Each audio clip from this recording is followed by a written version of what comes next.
Officer Todd Randolph thought that another black man in a luxury car was an easy target, but within a minute he would regret it more than anything in his life.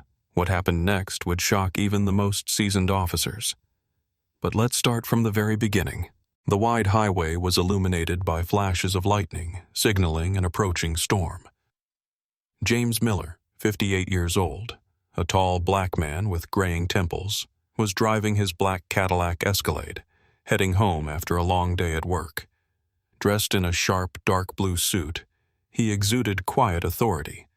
A leather briefcase rested on the passenger seat beside him. The deep lines on his face told of years spent working in high-pressure environments, but his eyes remained sharp and steady.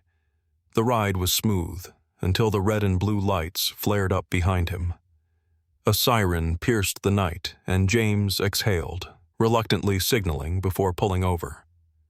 Officer Todd Randolph, 42 years old, white, with short blonde hair and hard, aggressive features, stepped out of his patrol car. His jaw was clenched, and his grip tightened around his flashlight as he approached. He rapped sharply on the Escalade's window, his irritation barely concealed. "Roll down the window, hands on the wheel," he barked. James complied, following a script that was all too familiar. "Good evening, officer. Is there a problem?" His tone remained even. "Speeding, then an improper lane change. Your documents."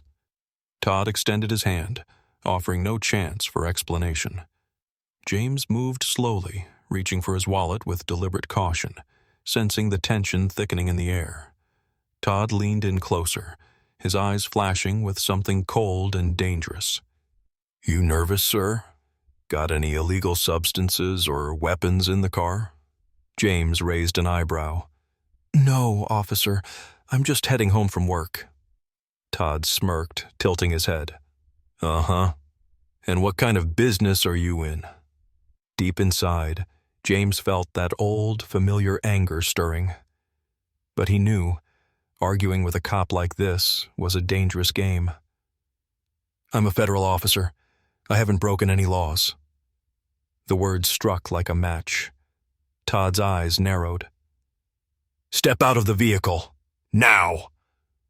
Before James could protest, the door was yanked open. A strong hand dragged him out. Todd shoved him hard against the hood of the Escalade, pressing his face into the cold metal. A sharp click. Handcuffs snapped shut around James's wrists. "You're under arrest for resisting an officer and suspicious behavior." James gritted his teeth. He knew this was unlawful, but he also knew something else. His words meant nothing right now. As Todd pulled him toward the patrol car, he had no idea who he had just arrested. Rain had started to drizzle as Officer Todd Randolph dragged James Miller toward his patrol car, gripping him tightly. "You're making a serious mistake, officer." James's voice was calm but firm. Todd smirked. "Oh, one of those guys, huh? Think you can intimidate me? Think your fancy suit makes you somebody important?" James didn't respond. He had seen this play out far too many times before.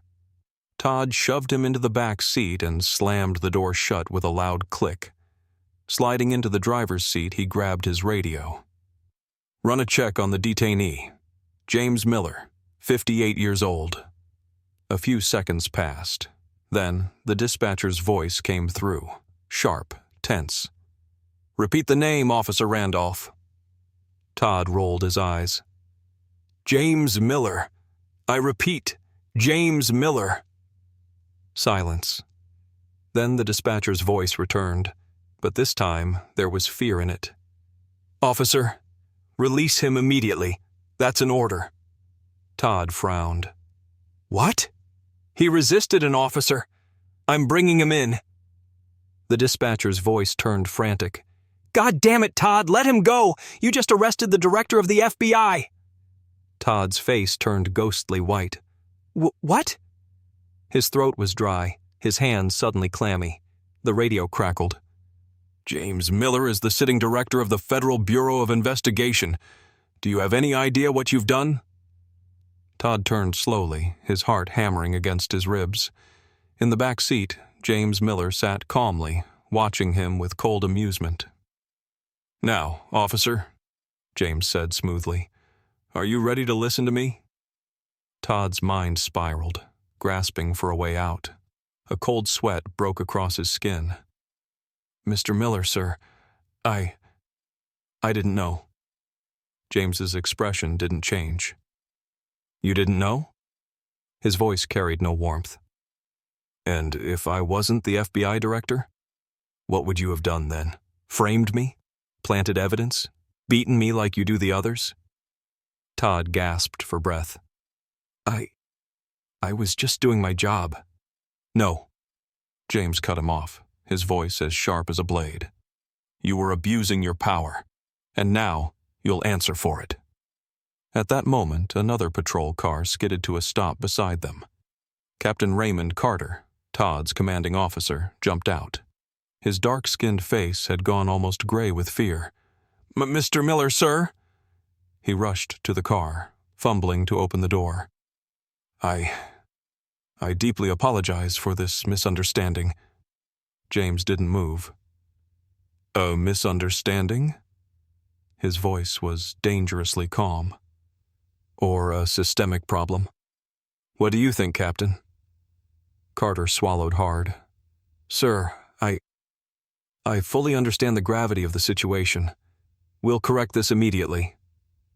James stepped out of the patrol car slowly. Todd Randolph stood frozen, his face drained of all color, his hands trembling. You arrested me thinking I was just another black man in a nice car. James's voice was even, controlled. But now you're going to learn what real consequences look like. Todd opened his mouth to speak, but no words came out. His lips quivered. Sir, please. James pulled out his phone and began dialing. Todd squeezed his eyes shut. He knew he had just signed his own death warrant. The rain intensified as Officer Todd Randolph heard the words that shattered his world. You just arrested the director of the FBI. The dispatcher's voice crackled through the radio, panic thick in every word. Captain Raymond Carter was already sprinting toward the patrol car, his face pale. Mr. Miller, sir! This is a terrible misunderstanding. But James Miller remained composed, his piercing gaze cutting through the night. Carter, how many complaints have been filed against Randolph? The captain swallowed hard. A few. 23. Miller glanced at his phone. Excessive force, false arrests, and this one, when he beat a teenager for no reason. Todd began to shake. I was just doing my job. Miller stepped closer. Is that your job? Abusing your badge to humiliate people? Silence. Take his badge. Carter hesitated, then exhaled heavily and nodded. Randolph, hand over your badge and weapon. Todd froze. His hands trembled as he unfastened his holster and tore off his badge, dropping them onto the hood of the car. Sir, I have a family. Miller's expression didn't change. And the people you arrested for nothing, did they not? Miller took a step back and slid into his Escalade. You were afraid of losing power. Now you have none. Rain drummed against the roof. Todd Randolph's career was over, to be continued. The rain pounded harder, each drop hammering against the patrol car like a ticking clock, counting down the last moments of Todd Randolph's career. He stood on the roadside, face pale, lips trembling, a man who had just realized his life was ruined. James Miller shut the door of his Escalade, lowering the window to meet Todd's hollow stare. I could have you locked up. His voice was calm, but each word struck like a sentence. Todd swallowed, desperation in his eyes. Sir, I can fix this. Miller let out a quiet, humorless laugh. Fix this? You say that like you have a choice. You don't. Captain Carter, understanding that Miller was not bluffing, had already stepped away, dialing a number. He knew his own career was likely finished too, Todd took a shaky step forward. "I'll do anything," he pleaded. Miller raised an eyebrow. "Anything?" "Yes." Todd nodded frantically, panic seeping into his voice. "I'll prove I'm not who you think I am. I'll change." Miller studied him for a long moment, then gave a slow, deliberate nod. "Good. Prove it." Todd blinked. "What? You want redemption? Fine. Tomorrow morning you'll report to the city's homeless shelter. You'll work there, cleaning, serving food, helping the people you spent your life looking down on, and not for a few days, for at least a year." Todd's mouth opened, but no words came out. "And don't even think about running." Miller's tone darkened. "Because if you disappear, I'll make sure the entire world knows what you've done." Todd's eyes widened. You're blackmailing me?" Miller smirked. "No, I'm giving you a choice. Your last choice." Todd swallowed hard and nodded slowly. "Yes, sir." Miller put on his sunglasses, started the engine, and leaned forward. "Now, get out of my sight." With a roar, the Escalade sped off, leaving Todd standing there, soaked, powerless, and fully aware that his life no longer belonged to him. Epilogue. 6 months later. At a city homeless shelter, a new worker had joined. He was different from the others, quiet, avoided eye contact, and spoke with a voice that sounded broken. He mopped floors, cleared plates, and listened to the stories of the very people he once arrested. Sometimes they recognized him. Sometimes they laughed in his face. Sometimes they told him he got what he deserved. But he never answered. He just nodded and kept working. One day a staff member approached. "Todd, you got a letter." The former officer took the envelope and slowly opened it. Inside was a short note. "You thought this was the end?